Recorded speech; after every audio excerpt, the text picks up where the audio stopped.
Hello everybody, my name is Richard Vigorelli and this is Vigorelli Institute. Now, I did a video a while ago about speculative evolution. Okay, a lot of people got mad at me saying, well, you just said it was dumb and you didn't like it because you didn't like it. And yes, fair, but they also didn't use any actual science in creating. Well, that's not important. Science is dumb. No, it isn't. See, there's a project that I talked about in it called Alien Planet. It's done by Biblaridion. Excellent, excellent series. Okay, I've watched it many, many times. It's several hours long. It's absolutely beautiful because he justifies the choices in it with actual science, okay, and uses, the actual modeling of stuff that we've observed on our planet and figured, well, biology's probably going to be more or less the same there because the nuts and bolts of the planet are more or less the same. There's a couple of variations. It's a little bit smaller of a planet. There's a lot more sulfur, and pigmentation and so forth is different, etc. Okay, so now a few months ago he published the absolute final episode in the series. I've watched it a few times, absolutely love it. Basically, he picks a species, I can't remember the name of it, and he makes them sapient. Okay, he also goes through the difference between sapience and sentience. Okay, sentience is the ability to know that you exist apart from someone else. Not just mere survival, but that your name, your designation, your place in society, your place in the tribe, the troop, whatever it is different from somebody else. That your experiences and their experiences are different. If somebody asks you, hey, where is so-and-so, you can point and say, over there, and be correct. Okay? And you can understand that you are different from them and so forth. Some people don't have that ability and they think they're being empathetic. No, you have a reduction in sentience. Okay? Now, other people, or sympathetic for that means, no, it's actually a reduction in sapience. Empathy is the ability to understand a person's emotions, to understand a person's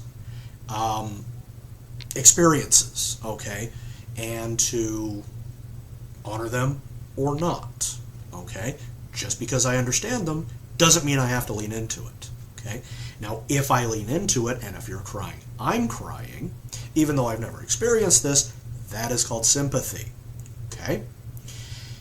Just because you have gone through something and I haven't does not mean I can't understand it, okay?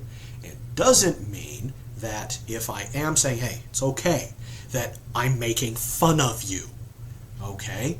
I might be trying to be nice to you so that you don't feel bad, okay? That is what sentience does, okay? My cat does this.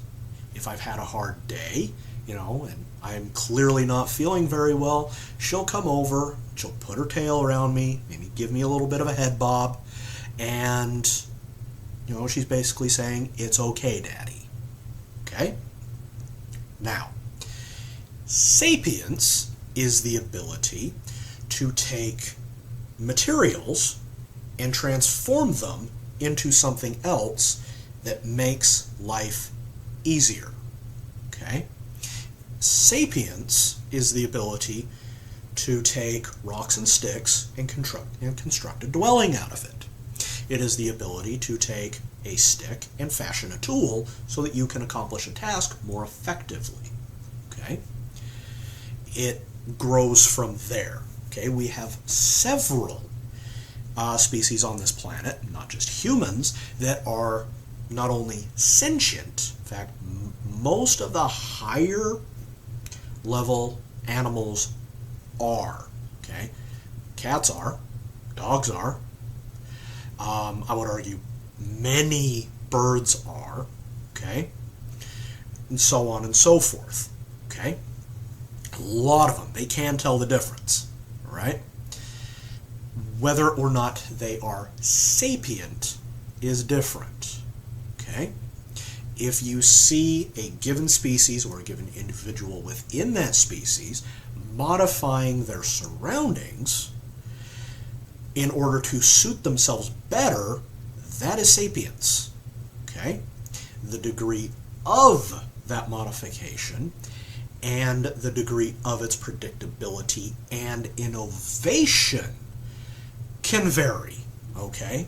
I would not necessarily call ants sapient.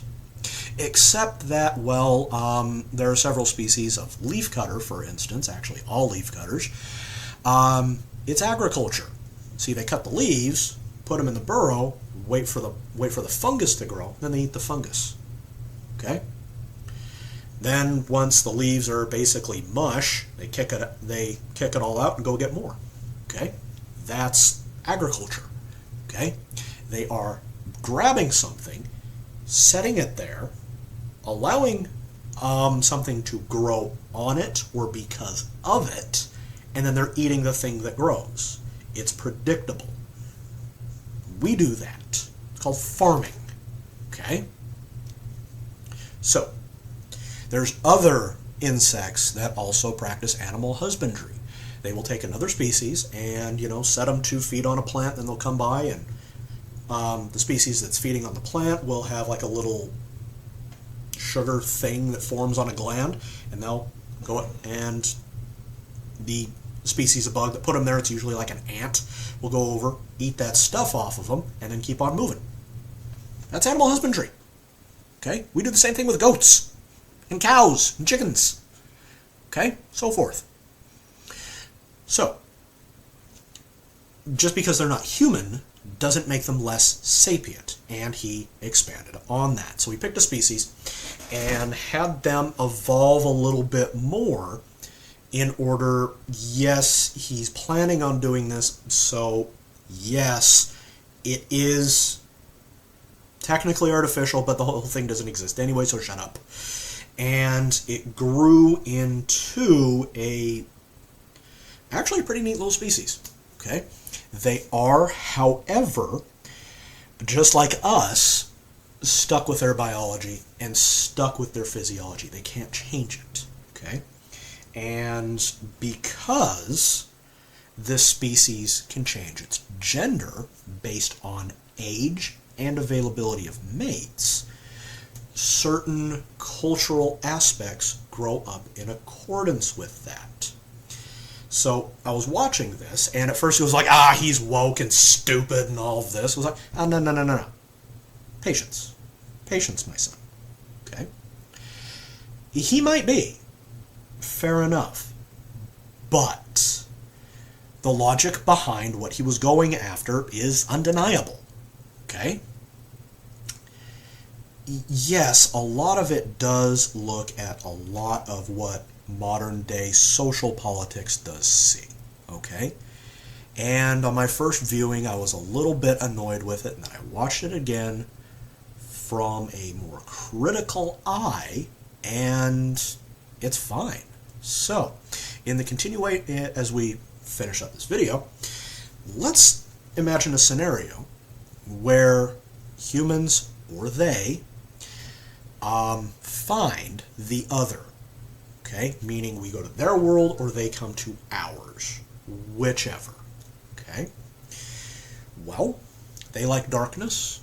We like light.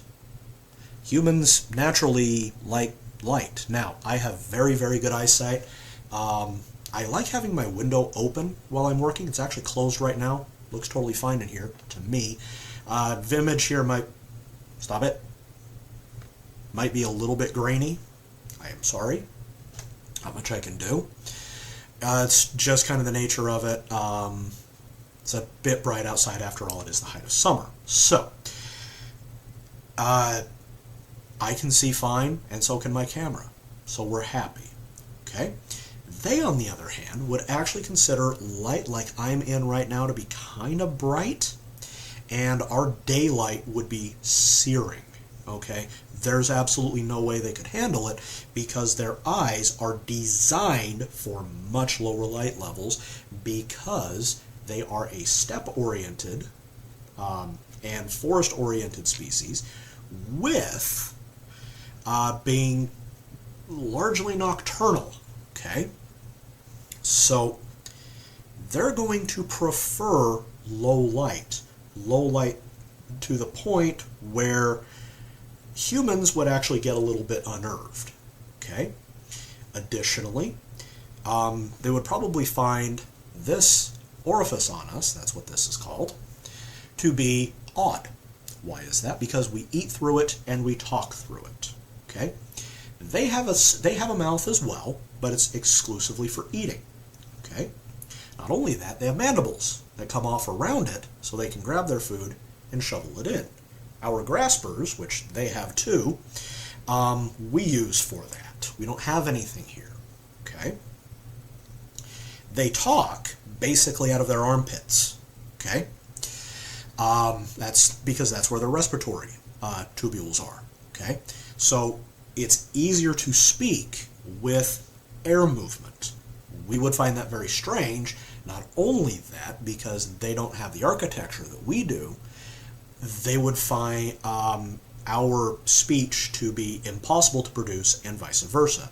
Not only that, we would never be able to understand them because it would all be clicks and pops to either of us, and it would be completely unintelligible unless we developed technology capable of isolating the math in the language and extrapolating out the meaning.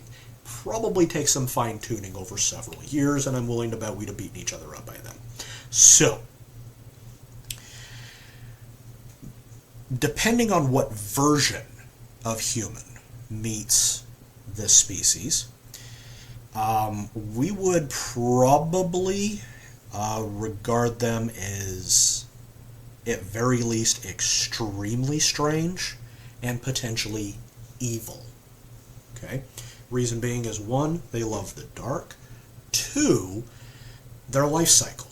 Their life cycle for many cultures of humans, I can think of a few, would actually be regarded as arguably demonic. Not only that, the way their body is built would be very unappealing to us as well, because they're built like giant spiders. Okay? And some of their legs are hands now. Well, just like ours. You know, we used to be quadrupeds. That changed quite a few million years ago. Although I've been able to kind of sort of do it, it doesn't feel good. It lasts maybe 2 minutes, tops. Yeah. It's called bear walk. Okay. Yeah. So, I'm willing to bet that first contact between our species would be, I'm betting heated. Okay? Because the way we non-verbally express ourselves and the way they non-verbally express themselves, it's weird. Okay? So we would have all these lights on. They'd be going like, ow, ow, God, what are you? Okay? So we'd have to turn down the lights, but then we wouldn't be able to see them either. So we would have to have special eyewear on for night vision. Okay? Not only that, we have a much wider visual spectrum than they do, because they don't need it. And we would probably look kind of bland and gray and weird looking. Okay? Which could be a problem. Additionally, the very simple fact that we probably would not be able to inhabit each other's atmosphere for very long due to poisoning effects of our natural gases. Okay? See, humans come from a nitrogen-oxygen atmosphere with a teeny tiny amount of carbon dioxide, whereas they come from I believe it is a nitrogen-oxygen atmosphere with a tiny amount of sulfuric acid and carbon dioxide. Okay? They actually need it to survive. To us, it's a horrific poison. So we would step foot onto their planet or onto their ship where, they brought their atmosphere with them, and we'd be going, burning death! So we would have to wear a suit, and vice versa. Because the sulfuric acid isn't there, their body would probably have to compensate for it physiologically, which could easily cause poisoning symptoms in them. Okay? So there's absolutely no way we could interact properly. Okay? Not like we do. Never mind the biological aspects of it. Physiologically, it would be an impossibility. Okay? But let's say we were able to get past that. There's plenty of stuff living in the atmosphere, okay, on both planets. We bring it with us whether we like it or not. So, in order to change that, what we would have to do in order to meet these guys and prevent any kind of cross-contamination going on is we would have to wear a full-on environmental suit in either case, pass through a decompressive airlock, and be soaked with anything to kill what could potentially be living on the suit, whether we like it or not. Talk about a to-do, okay? Now I'm willing to bet that one or both species will regard these interactions as tedious, pointless, and highly unproductive, and highly not profitable. Because what do we have to do with the others? Okay? Given that humans are violent by nature, and these guys probably are too, it's something that actually goes hand in hand, not only with sentience, but sapience as well. If you don't believe me, look up dolphins. Look up chimpanzees. There's some fighting going on. Promise. Okay? What will happen is eventually, even if first contact goes well, we'll be in a war soon. And the one with the most guys and the coolest shooty sticks, probably going to win. Okay? And push the other one back. There might even be extermination. Okay? Who knows? Humans meeting these things, I highly, highly doubt would go well. At very least, we would regard them as inhospitable aliens, and at worst, we would regard them as demons. And they would say exactly the same for us. Good to them is dark and quiet and probably kind of warm-ish, whereas it's the exact opposite for us. Okay, we like things bright. Okay, look at every single religion on the planet. Light is good. Fire is good. Okay, on occasion. Okay, dark is the bad guys. Okay, in their world, their religions, it's the exact opposite. Light is bad. Dark is good. Okay? Their devil, if you will probably be a being of pure searing light, and his world, his realm would be a place of absolute brightness, to where the tortures involve heat and light, whereas in ours, in most religions that I've studied, it's a place of darkness and heat and pain and so forth. You can't see anything. You have no idea what's out there. Okay? Their chaos would be daylight. Our chaos is night. Okay? We fundamentally would have severe issues interacting. The only way we could ever reach anything close to a détente is to come as close as we possibly can in visual spectrum, chemically, auditorially, and visually as well. Okay, meaning signals. Okay, half of their language would be the puffs coming off of their head. Okay, I think there's 5 or 7 of them, and their orientation, coloring, and movement changes. Okay, they would also regard our static nature as odd and unnecessary, whereas we would regard their innate changeability to be very, very, very strange. And why is it at one time in your life going off and doing something is wonderful, but then later it's shameful?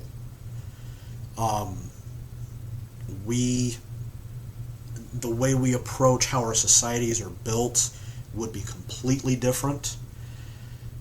So that would present a lot of challenges. And like I said before, I highly doubt that humans interacting with this species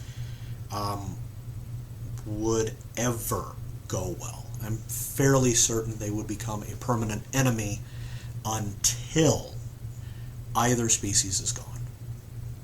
Okay? It's just how it is.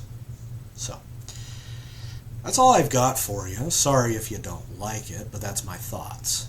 Okay? If you're new to the channel, like, share, and subscribe. Links are in the description for my Twitter and my website. I've got books, I've got merchandise there. If you want, I'll take you on a ghost tour in downtown Nashville. You can go ahead and download that information if you're ever in Nashville. Go ahead and poke around. Okay? So, I'll be back later. You take care. Bye-bye.